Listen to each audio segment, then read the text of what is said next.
makes you so sick at heart that you can't take part. You can't even passively take part. Today I'm going to talk about someone who I've been meaning to speak about for quite some time now, but hadn't really found the angle, and I probably want to make a longer, more detailed video about this character. I'm talking about Jimmy Dore. If you don't know who Jimmy Dore is, he's a so-called comedian. He's not really funny at all, but he's a self-described comedian who used to work for the Young Turks, which is a very well-known left-wing progressive YouTube channel. It's probably the most widely followed progressive channel on YouTube. And he used to be there. He hosted a segment that was called Aggressive Progressives, and he was best known for being, very, very vocal, very aggressive, trying to mix it with some comedy that, quite frankly, I never found very funny. And eventually he left, started his own show, and after he left, he started becoming increasingly erratic and violent. And what is most egregious, I think, from his post Young Turks professional life was his role in the debate over Medicare for all shortly before the Biden administration came to power. There was a group of leftists who basically wanted to force a vote on Medicare for all on the House floor, and the threat to do so would be to withhold support for Nancy Pelosi continuing as Speaker of the House. Now, they all knew this was going to fail. Like, not even their own side conceded the point that any House vote on Medicare for all right now would probably fail by quite a margin. Like, it wouldn't be even close. Their argument was merely a performative one, to say that, hey, this is an issue that a lot of Americans support, and we're going to show that a significant amount of the political class, especially the supposedly left-leaning political class, namely the Democrats, which I repeat are not really leftists, would vote against it. Therefore, this would increase the public opposition against the Democrats, or rather the popular pressure against the Democrats to eventually have another vote, which would pass. Now, there are merits to this strategy. I don't think it's thoroughly without any kind of merit or possibility of longer-term success. The problem is that the people who supported forced the vote all fell into this distinct category of people who basically loved making very left performative acts on Twitter and on social media, basically to prove that they were more left than the leftists. And by the leftists, I mean the very small amount of actual leftists that exist in the U.S. Congress, namely, the Alexandria Ocasio-Cortezes, the Jamal Bowmans, the Ilhan Omars, etc. So the idea was to present these people as more left than they were, and in doing so, make it seem that they were basically just propping up the same liberal centrist or center-right ideology of the Democratic Party.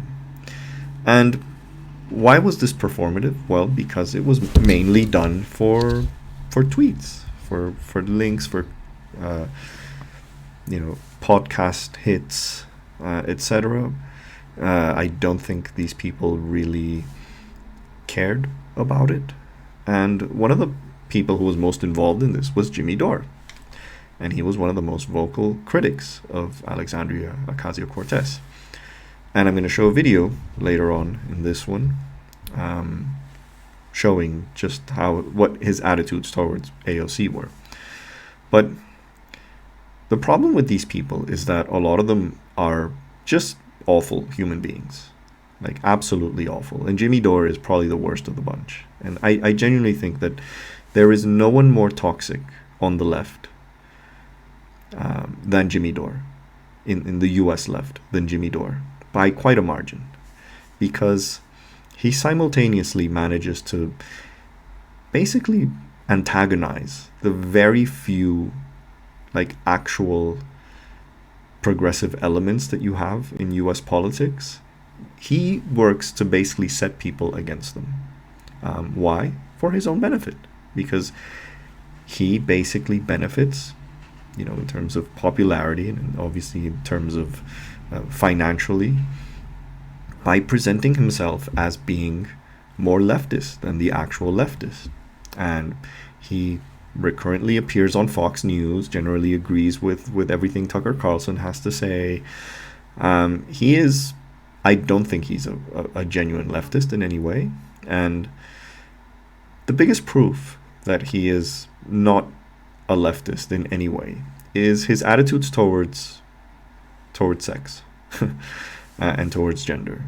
And he is basically a raving lunatic of a misogynist and also a homophobe. And a recent video that has been circulating online shows his sexism. And I'm going to discuss this video, but I think what a lot of people also forgot is that just a few days before this one came out, he made a segment on Pride that also begins with like an incredibly, like ludicrously homophobic statement. And let's just show what this guy, and for the most part, like let's recognize he's not young. He's clearly in his 50s, so he clearly has a different mentality than most, I guess, social media leftists who are usually in their 30s or even 20s, very few in their 40s. So he's definitely like a grandpa in terms of, and perhaps this clouds his view on these topics, but this is still not an excuse in any way. Because what he says now, and I'm going to give a trigger warning, this is how abusers justify their abuse. This is absolutely insane. And if any workplace had someone like this, I would genuinely have them fired. Like, I would call for them to be fired, because this guy should not work around women. And you'll see from these statements. And I'll tell you this story. The story about that was followed by an apology card. So, for context, he has an ongoing feud with Ana Kasparian, who is a member of the Young Turks, and who has basically accused him on numerous occasions of being a creep at work. So there's no love lost between these two former colleagues. They hate each other's guts. You wrote me for degrading harassment. Ana Kasparian used to dress, when I worked there, unbelievably inappropriately for a newsroom. She looked like she was going to a rave. The skirt, one time she came into the newsroom with a skirt so short, it wasn't a... By the way, this is, the Young Turks is basically a news organization. You can see all their videos from ages ago, back when he worked with them. And you can see all the appearances of Ana Kasparian back in the day. And quite frankly, if you can find a video where she basically dresses inappropriately, I would love to see it, because I've never ever seen any video of her dressing inappropriately, at least from the waist up, which is what you can see on screen. But I truly doubt that she's like wearing something inappropriate where you can't see. Pencil skirt. It was like a fluffy one too, but so short that she bent over in front of me, and I literally saw her ass and her thong. She's wearing a thong. I literally saw it. Everybody saw it. And I go, "Hey, Anna, nice new skirt." And that is just so this is what his main problem is that he thinks he's funny, but he's not funny at all. This is really, it's sad. There's nothing more sad than seeing someone, like when you're around people and there's always this one person who thinks they're funny but they're actually not. Like, that's Jimmy Dore. we all know a Jimmy Dore in real life. Everybody laughed. Like, they laughed louder than I thought they would. And so it humiliated her. She got humiliated in the middle of the newsroom. And I did it. And I felt bad. At that time, we were friendly.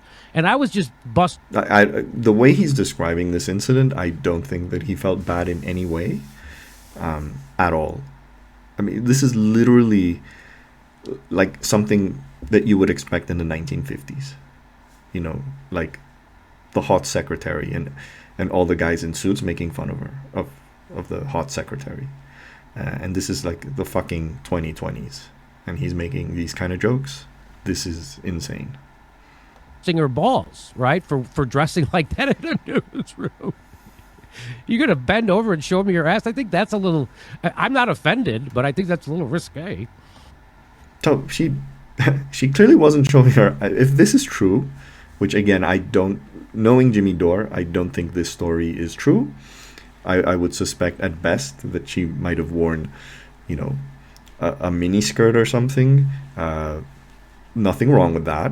I mean, this is not prohibited in the newsrooms or anywhere in the world. Not in any other kind of office in the West these days.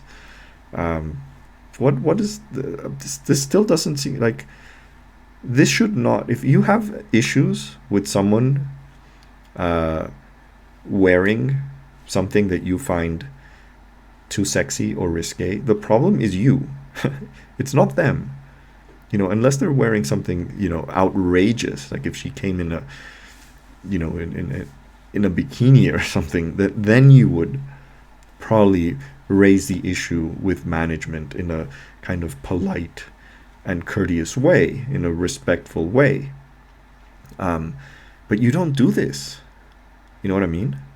This is, like I said, this is straight out of the 1950s. This is something that you would think would be normal in like Mad Men. Imagine if I did that. If I walked around showing my ass to everybody. So when she did, people would probably like poke their eyes with an ice pick if you saw Jimmy Dore's ass. Just saying. When I did that, so she got really mad. She got humiliated. Her face turned red. She tried to insult. Note his emphasis on humiliation, because that is really what these people want. This is what sexual abusers want. This is, you know, what misogynists want. They enjoy the humiliation of others. And the irony is that he clearly, a part of him definitely enjoyed this. Not just the humiliation bit, but also the fact that, you know, objectively speaking, Ana Kasparian is a very attractive woman. Like, very.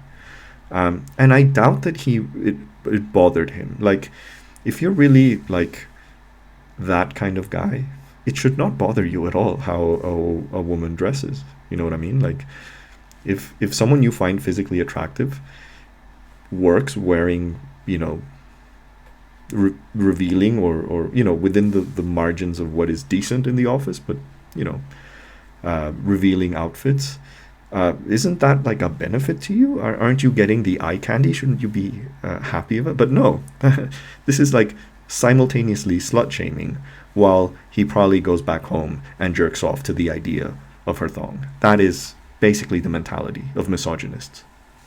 Me back, and it just fell flat, and she looked, you know, bad. And I felt bad for her. I didn't want to make her feel that, but I just... No, you did not feel bad for her. You were enjoying this. You thought you were the life of the party. You thought you were making, you know, the joke. No, this is just really disturbing. Really disturbing. He's a fucking creep. Wanted to make a little joke. And all I said was, hey, Anna, nice new skirt. And everybody in the newsroom, because everybody saw how inappropriate she used to dress. And everybody saw it.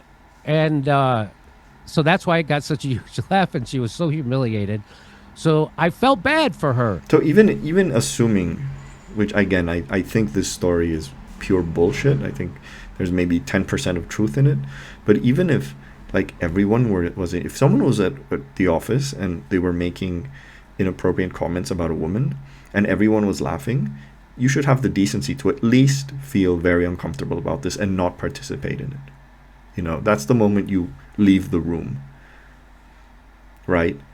And if you know the people who have made these comments, you know, on a personal level, that's when you later walk up to them and say, hey, this was fucking wrong. Like, you should not have done this. But no, this is just, you know, I'm the funny guy. So the next day I wrote her a card saying, hey, I'm sorry, I won't do that again. That was inappropriate. You don't have to worry about that happening again. I won't comment on your clothes anymore. I should have said no matter how fucking ridiculous.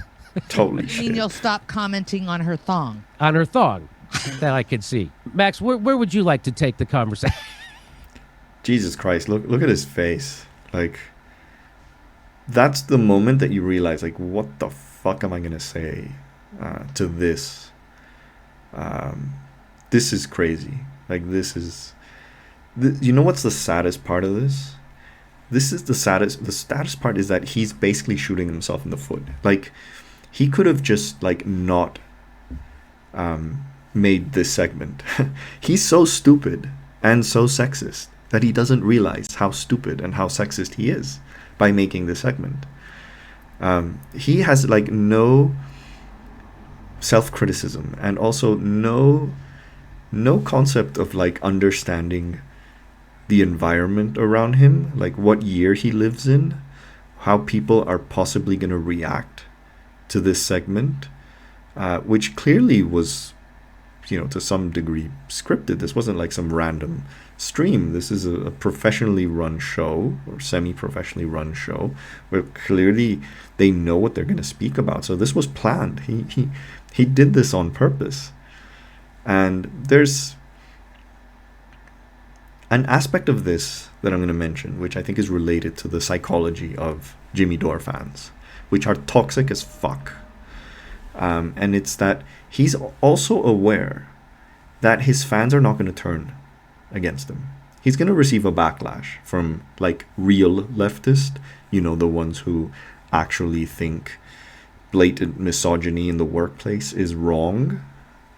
But he's not going to get a backlash from his fans, because his fans, unpopular opinion, are not actually leftist. Jimmy Dore fans like the aesthetics of the left. They like the aesthetics of being anti-establishment. That's why they love always pretending that they are more left than real leftist. And then if someone that they hate makes any sort of argument, they will position themselves to what they think is more to the left, and on and on and on. And it's not a debate about the merits of whatever position. It's simply putting yourself against who you think are your enemies. That is the average Jimmy Dore fan. It's an anti-establishment fuckwit who doesn't care really about politics or policies, much less ideology. All they want is just this performative anti-establishment bashing. That's what they want. And in Jimmy Dore, they have a perfect mouthpiece. So he has a record. Here's another ex-colleague of his, Francesca Fiorentini, also works for the Young Turks. And she shared some text messages. I think they're text messages, anyway, just messages. While he was on vacation in Venice, when he asked him politely not to call the journalist in Syria Al-Qaeda. Seems sensible enough. You know, you shouldn't just call any journalist who probably said something you don't. Oh, by the way, Jimmy Dore loves, like, pro-Assad edgy journalists like Aaron Mate and people like that. Anything that's like anti-establishment, anti-liberal establishment, that's all game, even though they're defending, you know, genocidal bastards. He's basically like the overlap between Jimmy Dore fans and tankies is huge. At least tankies have like an actual commitment to a certain ideology, however putrid it might be. And they're kind of consistent. Maybe they actually read things. I'll grant them that. Jimmy Dore fans just don't. Like, they're the absolute pawn scum of the left. Just absolute worst. Like the cesspool of the left. And here's him just basically just being an asshole. Like an obnoxious asshole. What are you afraid of if you have truth on your side? You don't have truth on your side, so that you're going to dodge defending your life. Nice to find. And she's being like very calm. Don't troll me, dude. We can get a coffee. And he goes on. Does anything come out of you? This is how you're speaking to an ex-colleague. You're a gutless fucking liar, and if you had any integrity, you'd come onto my show. First you're calling you like a gutless liar, then yeah, come to my show. Feed me tweets, feed me likes. Jesus Christ. And he always does this with women, by the way. He never directs his rage at men the way that he does women. And again, she, fantastically, I would have probably like flown to Venice the next day and beat the shit out of him. That's what I would have done. Like, I would not let anyone go on this rant, like someone I know, go on this rant on message and not get away with it without at least one less tooth in his mouth. Jesus Christ. Yeah, that's him. Coward, bullshit excuses. And then this is all in function of like getting people. He creates these dramas and then gets people to, or calls them cowards for not going on his show, which that is the sign that he's basically just a grifter. Like, he just wants people. He did this to AOC, by the way. He went on this lunatic rant on a panel show a couple of months ago and started throwing shit at AOC, claiming that he made her career because she appeared when she was a candidate or something, and then demanded that she went on his show. I mean, come on. So that's enough of his women bashing, but his homophobia is also like outrageous, absolutely outrageous. And this is the bit that I'm quite surprised it didn't get attention. I have not seen any, like, this has been widely discussed now in the lefty YouTube and Twitter, but I haven't seen any comments about his homophobia. So hopefully this will be like the first video that actually commented. So this is a segment that he made on his show about the basically the idea that corporations are hijacking wokeness and sort of being pro LGBT while secretly not really caring. The companies that basically put pride flags on their logos during Pride Month, but not in their, like, multinational companies that do this, but not in their Middle East affiliates or their Russia affiliates, because obviously they would have gotten huge backlashes. I mean, I agree with this broad point that corporations are hugely hypocritical about their support of wokeness in general. But my point is not on this notion. I want to show just the start of this video, and again, how he has like no conception of the year that he is in. Again, this is something that you would have expected someone to say in 1950 something. But here goes. And again, this is a warning for people who are sensitive about just blatant homophobia.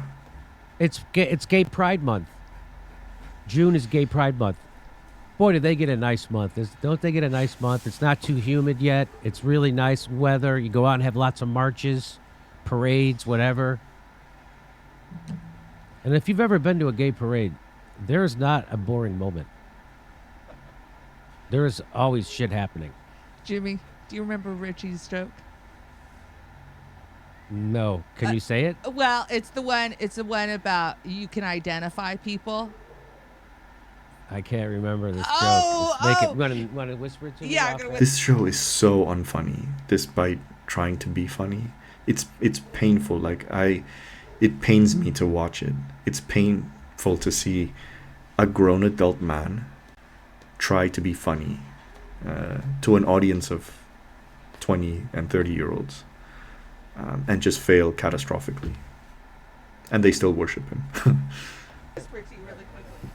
And not everybody at a gay pride parade is gay. But I can spot the gay guys. How? If I have a gaydar. I have a gaydar, right? So if I look, Oh my god, I invented the term gaydar. Who uses gaydar these days? Nobody. Holy shit. look at a guy and my dick gets hard, gay. And man, do they come out in the summer.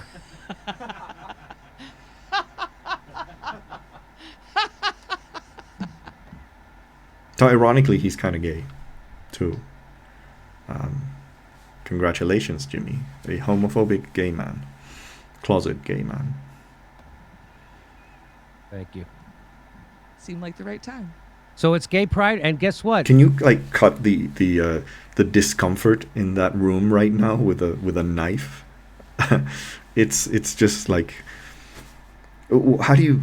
This is so recurrent on Jimmy Dore show. It's like he makes bad jokes, very bad, inappropriate jokes, and they sort of like half laugh and they're like, I can't really, like, I'm getting paid to do this. I can't really tell him what kind of a fucking idiot he is. That is, how does this guy have so much support? And again, here's his attitude. Again, it's always women. Like he's never this much of a manly man in front of another man. It's always women that he reserves his insane rage against. And this was a video that he made against AOC, who he is basically, his whole shtick this in 2021 has been to vilify AOC and everyone else in the squad, because they're not as left as he would want them to be, despite the fact that he's also not a leftist. The Humanist Report came out against you. Kyle Kalinske just turned on you. AOC, did you see that video? Guess who else? Crystal Ball. Guess who else? Jimmy Dore. Guess who else? Medea Benjamin. Cornell. Everybody sees through you. Everybody sees through you. Except your fucking sycophant DSA dickheads in fucking Brooklyn. We see through you. Even my detractors see through you. That's right. Everybody sees through the squad now. And why AOC? I'm telling, they're pushing her out there because she's the most sympathetic. And so idiots can say, stop attacking her, when she is standing between you and healthcare and protecting Nancy Pelosi and her career. The people standing in front of your healthcare in the U.S. is not AOC. That is for sure. It's like the entire Democratic establishment. There is very little that AOC could do. I do think they could do more. I have been critical at some point of the lack of aggressiveness by many leftist, and this also goes for Bernie Sanders, which I think he's been sort of very appeasing towards Biden at some point, on more than one occasion, I should add. I do think they should be a bit more aggressive. That is one point that I slightly agree with the force the vote people. But on the other hand, what they don't seem to realize is that these people are in a really difficult position, that they basically cannot alienate a giant segment of the American electorate for some act of performative idiocy, like force the vote. So they have to juggle this. They can't do what Joe Manchin does, because Joe Manchin basically does not give a rat's ass about creating a movement or pursuing an ideology. He just basically wants lobbyist money, and then he can basically sabotage the Senate in favor of the right. But AOC and Bernie Sanders can't really do that. They have much bigger, they require a bigger appeal. What they want to pursue is not something that they can do individually. And so that's why it's harder for them to do, because that is what the force to vote people basically want. They want AOC, they want Bernie Sanders to do what Joe Manchin does. And that is not, it's not possible. Like, I'm sorry, this is just not possible. From the most, cynical political perspective imaginable, it's not possible.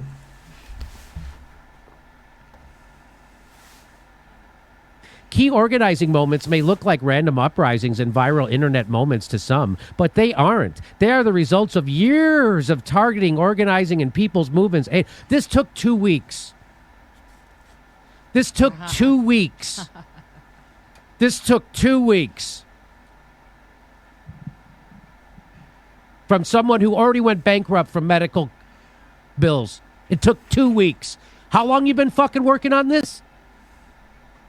I figured this out in 2 weeks, AOC. You liar, you coward, you gaslighter, you standing in the way of people in healthcare. You run on healthcare and then you deny it to us. You dangle it in front of your fucking constituents, and then when you get there, you don't lift a fucking finger. And I'm the problem? Fuck you. You already voted for the CARES Act. Fuck you. She actually didn't vote for the CARES Act.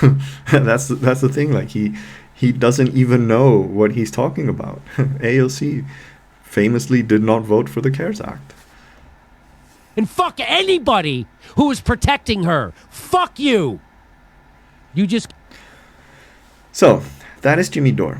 If you have any doubts whatsoever about what kind of a monster this man is, just a monster of a human being in the way that he treats women, the way he treats his female colleagues, no less. If you still think that this is some kind of icon of the left, I have a message for you, and that is taken from his own mouth, and that is fuck you.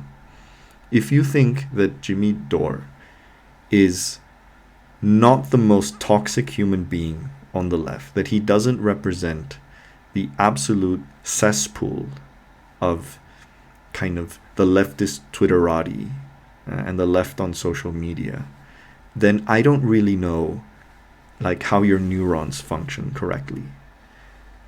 I don't know how anyone with a sane mind can look at a guy like this, see the way he behaves on a personal level, and see the way that he behaves on a professional and ideological level, and say, oh, this guy's all right. I'm going to follow him. I'm going to listen to what he says, and I'm going to defend him against his critics, which I'm going to also insult and behave in the most despicable way possible. Because like I said, his followers, and I've encountered them on Twitter, are toxic as fuck. They are not real leftists. They are not leftists. Like I said, they enjoy the aesthetics of the left, the aesthetics of being anti-establishment. But do they actually really care about, the kind of society that most leftists would want to live in? I don't think they do. I really don't think they do.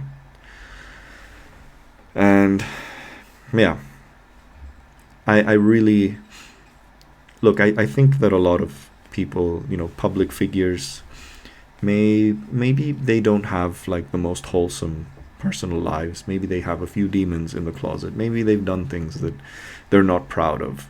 But we can still follow them because, they have higher ideals, and we cannot always judge people on the merits of what they do personally. But I think the way that he behaves, a guy like Jimmy Dore, the way that he behaves to Ana Kasparian, the way that he behaves to Francesca Fiorentini, the way that he behaves towards AOC, is not reflective of a man who shares the kind of empathy that you would expect a leftist to have, especially towards women, and especially towards minorities, which I think you cannot really disassociate from leftism. Like, you have to, at some point, recognize that any kind of class struggle, if that is what your biggest focus in life is, if your ideology revolves around class struggle, this also involves a struggle in favor of the more disadvantaged people in society that class struggle alone will not address, because that is the essence of class reductionism, the idea that just by solving the class issue, you've sorted out everything else. And no, women face specific issues not related to class. LGBT people face specific issues not related to class. These must be addressed individually. And if you don't have that holistic vision of caring for people who are disadvantaged in some way, then you're not really a real leftist. So, yeah, fuck you, Jimmy Dore, and fuck you, Jimmy Dore fans. If anyone here is a Jimmy Dore fan, I strongly suggest that you question him really, really seriously. And if after questioning him, you still come to the conclusion that it's his critics who are the problem, not him, then yeah, fuck you too. Like, don't ruin it for the rest of us who genuinely want left progressive policies to be the standard. So yeah, on that note, if you like this video, please like, please share, please subscribe, please unsubscribe to Jimmy Dore. Please unlike any Jimmy Dore video that you have liked. And honestly, like, this isn't, I want to make it clear, like, not everything that Jimmy Dore says is wrong. And I know that we often fall into this trap of like, well, everything that someone says must be right or wrong, or no. Like, Jimmy Dore can say things that are right. That video on, despite the fact that it begins with his homophobic rant, makes a point that is true. So Jimmy Dore will say things that are true. But guess what? There is probably someone else who can make that same point without being a misogynist, homophobic creep. And those are the people that you should follow, not him. So, yeah. Thanks for watching.